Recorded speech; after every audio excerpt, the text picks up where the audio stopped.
안녕하세요. 뉴스 속 날씨 이세나입니다. 미세먼지 등으로 대기오염의 위험성이 크게 부각되고 있는 가운데 꽃가루도 대기오염에 심각한 영향을 미칠 수 있다는 사실이 국내 연구진에 의해서 세계 최초로 확인됐습니다. 또 이 과정에서 꽃가루가 대기 온도에도 영향을 준다는 사실이 밝혀졌는데요. 연구를 진행한 광주과학기술원 노영민 연구교수 전화 연결해서 자세히 알아보겠습니다. 연구 교수님 안녕하십니까? 네, 안녕하세요. 네, 노영민입니다. 교수님 연구에 의하면 꽃가루가 대기 오염의 한 원인이라고 하는데요. 어떤 내용인지 좀 설명해 주시죠. 네. 일반적으로 인위적이거나 자연적으로 배출된 물질이 사람에게 직접적으로 해를 끼칠 만큼 다량으로 대기 중에 존재하는 것을 대기오염이라고 하는데요. 꽃가루도 4월 말에서 5월의 기간 동안에는 수목류로부터 9월에서 10월 사이는 잡초로부터 많은 양이 대기 중으로 방출되어 공기 중에 떠다니면서 시정을 방해하거나 알레르기 등을 일으키는 원인 물질로 작용할 수 있기 때문에 이런 점에서 꽃가루도 대기오염의 한 종류로 간주할 수 있겠습니다. 네, 그렇다면 이번 실험은 어떻게 이루어진 건지 실험 과정 좀 소개해 주실 수 있을까요? 네. 저희는 2000년도부터 라이다라고 하는 대기 원격 탐사 장비를 이용하여서 대기 관측을 해오고 있는데요. 이 라이다라는 장비는 대기 에어로졸, 즉 이제 먼지와 같은 공기 중에 떠다니는 입자들의 고도 분포를 실시간 연속적으로 관측하는 장비입니다. 요즘 중국으로서 날라오는 초미세먼지나 그런 것들을 이제 관측하는 장비인데요. 이 장비를 이용해서 봄철에 연속적으로 쭉 관측을 했더니 낮 시간 동안에만 강한 신호가 낮은 고도에서 관측되는 게 보여서 저희가 처음에는 이게 어떤 잘못된 관측인가 해서 분석을 하였는데 네. 분석을 하여 보니 이 꽃가루가 많이 발생하는 시기에 이러한 신호가 관측되는 것을 알고 기상청으로부터 꽃가루 관측 자료를 받아가지고 기상청은 광주를 포함해서 전국 7개 지역에서 꽃가루 수농도를 관측하고 있는데요. 이 자료를 받아서 저희 관측 자료를 비교해 보니까 평소에는 1세제곱미터당 수십 개 이내의 꽃가루 농도가 있다가 이제 강한 꽃가루 발생했을 때는 수백 개에서 수천 개의 꽃가루가 관측되었는데 이때 저희 관측 신호가 이제 강하게 나타나는 것을 알고 이게 이제 꽃가루로부터 유발됐다는 것을 알 수 있었습니다. 네, 그렇다면 꽃가루는 어느 수준까지 대기 오염에 영향을 주는 건가요? 네. 꽃가루가 알레르기 등을 유발하긴 하지만 다른 대기오염 물질과는 달리 사람에게 직접적인 해를 가하지는 않습니다. 네. 그래서 저희는 광학적으로 꽃가루를 관측하는 것이어서 기존 방법과는 다르게 꽃가루에 의한 대기 광학적 혼탁도를 산출해 보았습니다. 광학적 혼탁도란 대기 중에 먼지 같은 입자상 물질들이 떠다니면서 태양광을 얼마나 산란시키는지 나타내는 지표인데 꽃가루와 각종 먼지들로부터 유발되는 대기 전체의 광학적 혼탁도에서 꽃가루만으로부터 유발되는 광학적 혼탁도를 산출해 보니까 맑은 날에 꽃가루가 최대 30% 정도까지 영향을 주는 것을 알 수 있었습니다.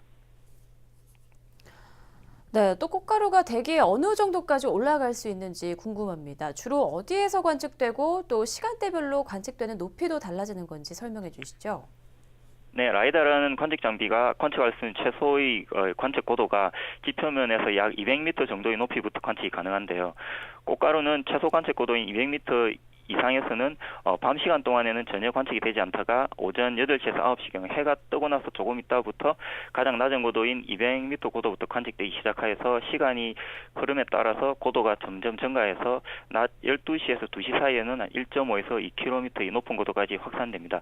그리고 이제 시간이 다시 지남에 따라서 그 고도부터 점점 고도가 낮아지기 시작하여서 해질 무렵인 오후 6시경에는 이제 다시 또 관측되지 않는 현상이 여러 며칠 동안 계속 관측이 되었습니다.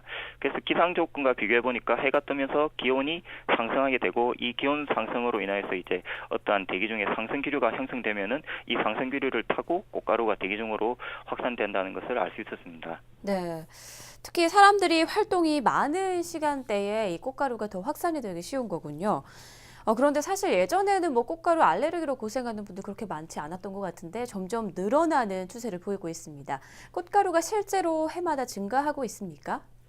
네, 미국이나 유럽 등 꽃가루 연구를 수십 년 오랫동안 해온 나라의 연구 결과들을 보면은 과거 수십 년 전에 비해서 요즘에 발생되는 꽃가루의 농도가 과거에 비해서 현저히 높아지고 있고 그리고 이제 알레르기를 일으킬 수 있는 꽃가루의 독성도 훨씬 강해지고 있다고 합니다. 이게 기후변화와 관련된 것으로 판단되는데 앞으로 기후변화가 점점 더 심해지면 향후 더 많은 꽃가루가 발생하고 독성도 더욱더 강해질 것으로 예측되고 있습니다. 네, 미세먼지에다가 꽃가루도 우리 대기질에 영향을 더 줄 수 있다고 하니까 참 걱정인데요. 그런데 꽃가루가 대기 온도 변화에도 영향을 줄 수 있다고 들었습니다. 어떤 내용인가요? 대기 중에 떠다니는 먼지 등을 대기 오로지라고 하는데 이런 것들은 태양광을 산란하거나 흡수하는 작용을 해서 기후변화에 영향을 주게 되는데 본 연구 이전에는 꽃가루를 기후변화와 연관지어서 태양광을 어느 정도 산란하게 되지에 대한 연구를 거의 수행하지 않았습니다. 하지만 이번 연구를 통해서 꽃가루가 태양광의 산란에 어느 정도 영향을 미치는지를 정량화할 수 있는 기반을 마련했다고 볼 수 있습니다.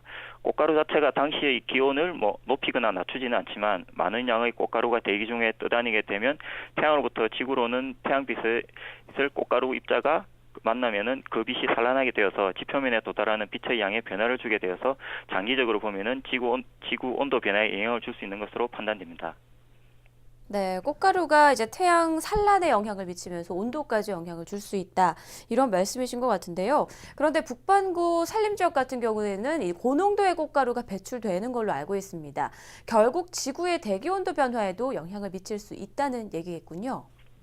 네, 이번 연구를 기반으로 북반구의 산림 지역에서 높은 농도로 배출되는 꽃가루를 기후변화 연구에 적용하여서 수행하게 된다면은 향후 꽃가루가 지구 대기 온도 변화에 어떠한 영향을 미치는지를 확인할 수 있을 것으로 기대하고 있습니다. 네, 앞으로 연구가 더 진행되겠지만 앞으로의 상황을 조금 더 예의주시해서 살펴야 될 것 같습니다. 오늘 도움 말씀 고맙습니다. 네, 감사합니다. 매년 봄이 되면 꽃가루 알레르기로 고생하는 분들이 참 많습니다. 이번 연구에서 산출된 자료는 꽃가루 예보의 정밀도를 높이는 데 아주 중요한 자료가 될 것으로 보입니다. 뉴스 속 날씨 오늘 준비한 내용은 여기까지입니다. 시청해주신 여러분 고맙습니다.